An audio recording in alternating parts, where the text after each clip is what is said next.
नमस्कार साथियों, उम्मीद करता हूँ आप सभी लोग अच्छे होंगे। जो भी साथी हमारे यूपीएसआई या फिर यूपी पुलिस कांस्टेबल 2025 की तैयारी कर रहे हैं, उन सभी साथी के लिए जीके जीएस की क्लासेस काफ़ी ज़्यादा इंपॉर्टेंट होगी। इस क्लासेस में साथी हम लोग ऐसे प्रश्नों की चर्चा करेंगे जो आपके एग्ज़ाम के लिए काफ़ी ज़्यादा अहम होंगे। तो आप इसको कंप्लीट ज़रूर देखिएगा और बताइएगा साथी इनमें से कितने प्रश्न ऐसे थे जो आपको पहले से आते थे। आते हैं, बिना आपके समय को वेस्ट करते हुए अपने प्रश्नों की चर्चा करते हैं। पहला प्रश्न साथी आप सभी के सामने है। आप सभी से प्रश्न कह रखा है, अकबरनामा के निम्न भागों में किसे आईने अकबरी कहा जाता है। साथी प्रश्न का कहने का मतलब अकबरनामा का ऐसा कौन सा भाग है साथी जिसको हम लोग आईने अकबरी के नाम से जानते हैं। तो आप सभी साथी को पता होना चाहिए अकबरनामा का वह तीसरा भाग है जिसको हम लोग आईने अकबरी के नाम से जानते हैं। तो option number C correct answer हो जाएगा। अगला प्रश्न आप सभी के सामने है, प्रश्न नंबर 2। कह रखा है, निम्न किस सल्तनत के शासक ने प्रशासन में स्वयं घूसखोरी को प्रोत्साहित किया था। ये प्रश्न साथी आपके यूपी कांस्टेबल के एग्जाम में पूछा है, तो आप इसका आंसर कमेंट बॉक्स में जरूर बताएंगे। क्या कह रखा है प्रश्न साथी, कह रखा है निम्न किस सल्तनत के शासक ने प्रशासन में स्वयं घूसखोरी को प्रोत्साहन दिया था। तो आप सभी जानते होंगे साथी वो जो शासक है उसका नाम फिरोज तुगलक है। ऑप्शन नंबर सी इसका सही उत्तर हो जाएगा। अगला प्रश्न आप सभी के एग्जाम के लिए काफ़ी ज़्यादा इंपॉर्टेंट है साथी, आप सभी से पूछ रखा है, ब्राह्मी लिपि को सर्वप्रथम किसने पढ़ा था। प्रश्न काफ़ी इंपॉर्टेंट है। अगर बात करें इसके करेक्ट आंसर की तो आप सभी जानते होंगे साथी, सर्वप्रथम जो ब्राह्मणी लिपि है इसको जेम्स प्रिंसेस ने पढ़ा था। ऑप्शन नंबर डी करेक्ट उत्तर हो जाएगा। अगला प्रश्न देखेंगे आप सभी के समक्ष है, काफ़ी इंपॉर्टेंट है। कह रखा है, भूदान आंदोलन का सर्वप्रथम प्रारंभ किस राज्य में हुआ था।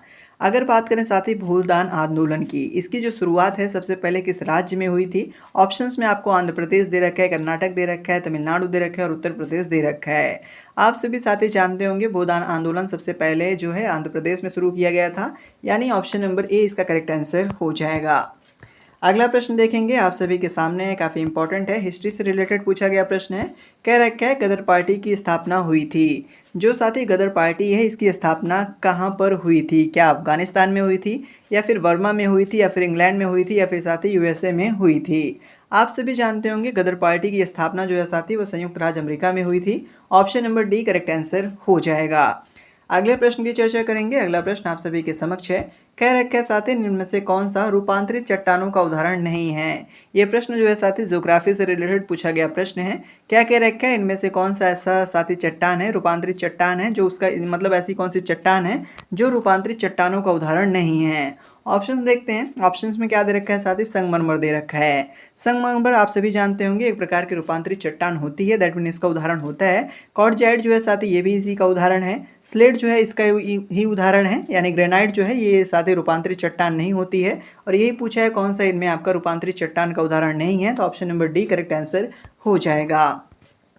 अगला प्रश्न आप सभी के सामने है, काफ़ी इंपॉर्टेंट है। कह रखा है साथी किशनगंगा एक सहायक नदी है। जो साथी किशनगंगा नदी है ये किसकी सहायक नदी है। क्या साथी ये रवि की सहायक नदी है, या फिर चेनाब की सहायक नदी है, या फिर झेलम की सहायक नदी है, या फिर साथी ये व्यास की सहायक नदी है। आप सभी साथी को पता होना चाहिए जो किशनगंगा है ये साथी झेलम की सहायक नदी है। ऑप्शन नंबर सी सही उत्तर इसका हो जाएगा। अगला प्रश्न देखेंगे, आपके एग्जाम के पॉइंट ऑफ व्यू से काफ़ी इंपॉर्टेंट प्रश्न है। क्या कह रखा है साथी, विश्व बैंक का मुख्य उद्देश्य है। जो साथी विश्व बैंक है उसका क्या मुख्य उद्देश्य विनिमय दर की स्थिरता को बनाए रखना है, या फिर साथी मौद्रिक सहयोग को बढ़ावा देना है, या फिर पुनर्निर्माण हेतु ऋण देना है, या फिर इनमें से कोई नहीं। तो आप सभी जानते होंगे साथी जो विश्व बैंक है उसका जो मुख्य उद्देश्य, जो प्रथम उद्देश्य है वह है साथी मौद्रिक सहयोग को बढ़ावा देना। ऑप्शन नंबर ऐसा किसमें दे रखा है साथी, सॉरी साथी क्या कर रखा है, विश्व बैंक का मुख्य उद्देश्य पूछा है, तो मुख्य उद्देश्य हो जाएगा पुनर्निर्माण हेतु ऋण देना। क्या साथी, पुनर्निर्माण हेतु ऋण देना, ये उसका मुख्य उद्देश्य है। सॉरी साथी, ऑप्शन नंबर बी नहीं सी करेक्ट होगा। आते हैं अपने अगले प्रश्न की चर्चा करते हैं। अगला प्रश्न आप सभी के सामने आप सभी से कह रखा है साथी किसान क्रेडिट कार्ड योजना प्रारंभ किया गया था। अगर बात करें किसान क्रेडिट कार्ड योजना ये कब प्रारंभ किया गया था, तो ये साथी 1998-1999 के बीच प्रारंभ किया गया था, यानी ऑप्शन नंबर सी सही उत्तर हो जाएगा। अगला प्रश्न देखेंगे, आप सभी के एग्जाम के पॉइंट ऑफ व्यू से काफ़ी अहम प्रश्न है। कह रखा है निम्न राज्यों में से किसमें दलहनों का उत्पादन सर्वाधिक है। दैट मीन ऐसा कौन सा राज्य है, क्या है साथी वो राज्य उत्तर प्रदेश है, या फिर मध्य प्रदेश है, या फिर बिहार है, या फिर राजस्थान है, जहाँ पर साथी दलहनों का उत्पादन सबसे ज़्यादा किया जाता है। तो राज्य आप सभी जानते होंगे साथी मध्य प्रदेश यानी एमपी है। Option number B correct answer हो जाएगा। आप सभी साथी से आग्रह है, जो भी साथी इस वीडियो को देख रहे हैं वो जरूर बताएंगे मध्य प्रदेश के इस समय मुख्यमंत्री कौन हैं। आते हैं अपने अगले प्रश्न की चर्चा करते हैं। अगला प्रश्न आप सभी के सामने है। क्या कह रखा है प्रश्न साथी? कह रखा है भारत में उच्चतम न्यायालय का उद्घाटन किस तिथि को हुआ था। प्रश्न काफ़ी अच्छा है आपके एग्जाम के पॉइंट ऑफ व्यू से, चाहे आप किसी भी गवर्नमेंट एग्जाम की तैयारी कर रहे हो साथी, ये पूछा जा सकता है कि भारत में जो उच्चतम न्यायालय है इसका उद्घाटन किस तिथि को हुआ था। ऑप्शंस आप सभी के सामने हैं, दे रखा है 27 जनवरी 1950 को, या फिर 28 जनवरी 1950 को, या फिर साथी 29 जनवरी 1950 को, या फिर 30 जनवरी 1950 को। आप सभी साथी को पता होना चाहिए जो साथी भारत का उच्चतम न्यायालय है इसका उद्घाटन जो है वो 28 जनवरी 1950 को हुआ था, यानी ऑप्शन नंबर बी सही उत्तर हो जाएगा। अगला प्रश्न आप सभी साथी के सामने है। क्या कह रखा है? निम्नलिखित में से कौन भारत में संघ राज्य संबंध संबंधित नहीं है। दिए गए ऑप्शन में ऐसा कौन सा ऑप्शन है साथी जो संघ राज्य संबंध संबंधित नहीं है। बात कर रखा है संघ राज्य संबंध से साथी, तो ये इसमें कौन सा है जो ये संबंधित नहीं है। ऑप्शंस देखो, सरकारीय आयोग है, ये साथी संघ और राज्य दोनों से संबंधित है। राजमन्नार समिति की बात करें, ये भी साथी संघ और राज्य संबंधित दोनों हैं, परंतु इंद्रजीत गुप्ता समिति जो है साथी ये संघ राज्य संबंधित नहीं है। तो ऑप्शन नंबर सी इसका सही उत्तर हो जाएगा। अगला प्रश्न आप सभी के सामने है, काफ़ी इंपॉर्टेंट है, विज्ञान से रिलेटेड पूछा गया प्रश्न है। कह रखा है साथी द्रवीभूत पेट्रोलियम गैस, जिसको आप एलपीजी के नाम से जानते हो, liquefied petroleum gas, liquid petroleum gas जो होती है साथी उसका मुख्य रूप से मिश्रण है।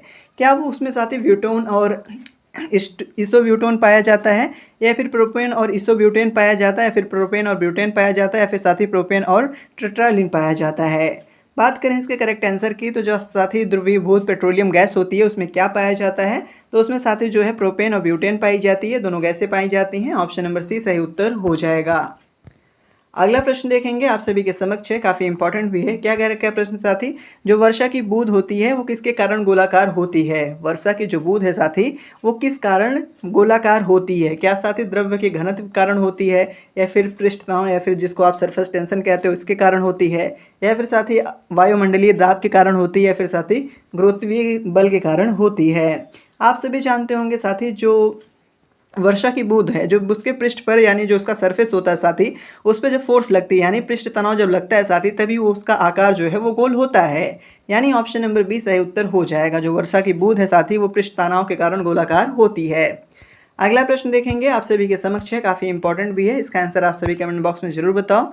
क्या कह रखा है साथी प्रश्न? इराविकुलम राष्ट्रीय उद्यान किस राज्य में स्थित है। जो साथी इराविकुलम राष्ट्रीय उद्यान है ये कौन से राज्य में स्थित है। तो साथी इराविकुलम जो राष्ट्रीय उद्यान है ये केरल में स्थित है। ऑप्शन नंबर सी सही उत्तर हो जाएगा। अगला प्रश्न आप सभी के एग्जाम के लिए काफ़ी ज़्यादा इंपॉर्टेंट है। कह रखा है हरिश्चंद्र अनुसंधान संस्थान कहाँ पर स्थित है। अगर कभी आपसे प्रश्न पूछता है साथी जो हरिश्चंद्र अनुसंधान संस्थान है ये कहाँ पर स्थित है, तो ये साथी आपका इलाहाबाद में स्थित है, वर्तमान में इसका नाम प्रयागराज हो गया है। तो ऑप्शन नंबर डी सही उत्तर हो जाएगा। अगला प्रश्न आप सभी के समक्ष है, काफ़ी इंपॉर्टेंट भी है। कह रखा है निम्न देशों में से किस एक के देशों में भूमध्य रेखा गुजरती है। प्रश्न का कहने का मतलब है साथी निम्न देश में ऐसा कौन सा है जो एक के देशों में से भूमध्य रेखा गुजरती है। अगर बात करें ब्राज़ील, जाम्बिया और मलेशिया, क्या इनमें साथी भूमध्य रेखा जो है ये गुजरती है या नहीं, आप कमेंट में बताओ। या फिर कोलंबिया, केन्या, इंडोनेशिया, या फिर ब्राज़ील, सूडान और मलेशिया, या फिर वेनेजुएला, इथियोपिया और इंडोनेशिया। तो आप सभी जानते होंगे साथी दिए गए ऑप्शन में करेक्ट आंसर ब्राज़ील, सूडान और मलेशिया होगा। साथी क्या कह रखा है? भूमध्य रेखा गुजरती है, तो भूमध्य रेखा इनमें से कहाँ पे गुजरती है साथी? कोलंबिया, केन्या और इंडोनेशिया। तो ऑप्शन नंबर साथी बी में करेक्ट होगा, सी नहीं, ऑप्शन नंबर बी इसका करेक्ट आंसर हो जाएगा। अगला प्रश्न आप सभी के सामने आप सभी से कह रखा है लोकसभा के पहले स्पीकर कौन थे। अगर बात करें साथी लोकसभा के पहले स्पीकर कौन थे, तो लोकसभा के पहले स्पीकर जो है साथी दिए गए ऑप्शन में वो जीबी मालवकर है साहब थे। तो ऑप्शन नंबर बी ए में इनका नाम दे रखा है, तो option number A correct answer हो जाएगा। अगले प्रश्न की चर्चा करते हैं साथी। अगला प्रश्न आप सभी के सामने है, आप सभी से पूछ रखा है प्रसिद्ध चित्रकार मीर सैयद अली चित्रकारी हेतु किस मुगल शासक के सहयोगी थे। प्रश्न का कहने का मतलब जो साथी प्रसिद्ध चित्रकार मीर सैयद अली हैं ये कौन से मुगल शासक के सहयोगी थे। ऑप्शंस में देखो बाबर दे रखा है, जहांगीर दे रखा है, अकबर दे रखा है और साथ ही हुमायूं दे रखा है। बात करें इसके करेक्ट आंसर की तो हुमायूं एकदम सही उत्तर हो जाएगा। अगला प्रश्न देखेंगे आप सभी के सामने है, कह रखा है विश्व साक्षरता दिवस कब मनाया जाता है। अगर बात करें हर साल विश्व साक्षरता दिवस कब मनाया जाता है साथी, तो विश्व साक्षरता दिवस हर साल जो है 8 सितंबर को मनाया जाता है। ऑप्शन नंबर डी सही उत्तर हो जाएगा। अगला प्रश्न आप सभी से कह रखा है चीन की राजधानी क्या है। अगर बात करें साथी चीन की राजधानी क्या है, तो आप सभी इसका आंसर जानते होंगे। चीन की राजधानी जो है विंजिंग है। Option number B correct answer हो जाएगा। यह प्रश्न आप सभी के सामने है साथी, काफ़ी अहम है आपके एग्जाम के पॉइंट ऑफ व्यू से। प्रश्न क्या कह रखा है, हर्ष के दरबार में ह्वेनसांग को एक दूत के रूप में किसने भेजा था। अगर बात करें साथी ह्वेनसांग को एक दूत के रूप में दिए गए ऑप्शन में से किसने भेजा था, तो इनको साथी ताइसुंग ने भेजा था। ताइसुंग आपका ऑप्शन नंबर ए में दे रखा है, तो option number A correct answer भी हो जाएगा। अगला प्रश्न आप सभी के एग्जाम के लिए काफ़ी इंपॉर्टेंट भी है। कह रखा है निम्न केंद्र शासित राज्यों में कौन सबसे कम नगरीकृत है। दिए गए ऑप्शन में आपको साथी 4 केंद्र शासित राज्य दे रखे हैं और बताना है इनमें से सबसे कम जो है नगरीकृत कौन सा केंद्र शासित राज्य है। अगर बात करें इसके करेक्ट आंसर की, तो आप सभी जानते होंगे साथी जो अंडमान एंड निकोबार द्वीप है ये सबसे कम नगरीकृत है। Option number B correct answer हो जाएगा। अगले प्रश्न की चर्चा करेंगे, काफ़ी इंपॉर्टेंट प्रश्न है। कह रखे हैं 2011 की जनगणना के अनुसार उत्तर प्रदेश के निम्न जनपदों में किसमें महिला साक्षरता दर सबसे कम है। अगर बात करें साथी जो 2011 की जनगणना थी उसके अनुसार उत्तर प्रदेश का ऐसा कौन सा जनपद है जिसमें महिला साक्षरता दर सबसे कम है, तो साथ ही श्रावस्ती जिला है। श्रावस्ती आपका ऑप्शन नंबर सी में दे रखा है। Option number C correct answer हो जाएगा। अगला प्रश्न आपके एग्जाम के लिए भी ये भी इंपॉर्टेंट है। कह रखा है साथी निम्न में नकदी फसल कौन सी नहीं है। दिए गए ऑप्शन में ऐसी कौन सी फसल है साथी जो नकदी फसल नहीं है। अगर बात करें हम जूट की, तो ये साथी एक प्रकार की नकदी फसल है। मूंगफली जो है ये भी एक प्रकार की नकदी फसल है। गन्ना जो है साथी ये भी एक प्रकार की नकदी फसल है। परंतु प्रश्न क्या पूछा है, ऐसी कौन सी फसल जो नकदी फसल नहीं है, तो साथी ज्वार है। ऑप्शन नंबर इसका करेक्ट क्या होगा, ऑप्शन नंबर सी इसका सही उत्तर हो जाएगा। अगला प्रश्न आप सभी के समक्ष है। कह रखे साथी स्मार्ट मनी शब्द का प्रयोग होता है। स्मार्ट मनी शब्द का प्रयोग कहाँ पर होता है, क्या इंटरनेट बैंकिंग में होता है, या फिर क्रेडिट कार्ड में होता है, या फिर बैंक में बचत खाते में, या फिर साथी बैंक में चालू खाते में होता है। आप सभी जानते होंगे साथी टेक्नोलॉजी का जमाना है। स्मार्ट मनी का प्रयोग जो है साथी वो क्रेडिट कार्डों में होता है। ऑप्शन नंबर बी सही उत्तर हो जाएगा। अगला प्रश्न साथी आपके एग्जाम के पॉइंट ऑफ व्यू से भी एक अच्छा प्रश्न है। कह रखे हैं प्रश्न पंचायत एवं नगर पालिका के संबंध में भारतीय संविधान के किस वर्ष प्राविधान किया गया। अगर बात करें साथी किस वर्ष किया गया, तो आप सभी जानते होंगे 1993 में किया गया था। Option number D correct answer हो जाएगा। अगला प्रश्न देखेंगे आप सभी के समक्ष है, काफ़ी इंपॉर्टेंट है। कह रखा है केंद्र और राज्य के बीच वैधानिक शक्तियों का बंटवारा कब हुआ था। अगर बात साथी बंटवारा दिया हुआ है, जो साथी केंद्र और राज्य के बीच वैधानिक शक्तियां हैं इनका बंटवारा जो है वो क्या 5वीं अनुसूची में दिया गया, या फिर 6ठी अनुसूची में, या फिर साथी 7वीं में, या फिर 8वीं अनुसूची में दिया गया। तो बात करें केंद्र और राज्य के बीच जो साथी वैधानिक शक्तियाँ इसका बंटवारा जो है आपकी वो 7वीं अनुसूची में दिया गया। Option number C correct answer हो जाएगा। अगला प्रश्न देखते हैं साथी आप सभी के समक्ष है, काफ़ी इंपॉर्टेंट है। कह रहे हैं साथी इनमें से कौन विषाणु जनित रोग नहीं है। दिए गए ऑप्शन में क्या खसरा, या फिर रेबीज, या फिर पोलियो, या फिर क्षय रोग, कौन एक ऐसा है जो साथी विषाणु जनित रोग नहीं है। आप सभी जानते होंगे जो खसरा है साथी वो विषाणु जनित रोग होता है। रेबीज भी विषाणु जनित रोग होता है, पोलियो भी ऐसा ही होता है। परंतु जो साथी आपका क्षय रोग है ये कोई विषाणु जनित रोग नहीं होता है। Option number D correct answer हो जाएगा। आज के लिए साथी इतना ही, मिलते हैं अपने अगली क्लास में, तब तक के लिए धन्यवाद।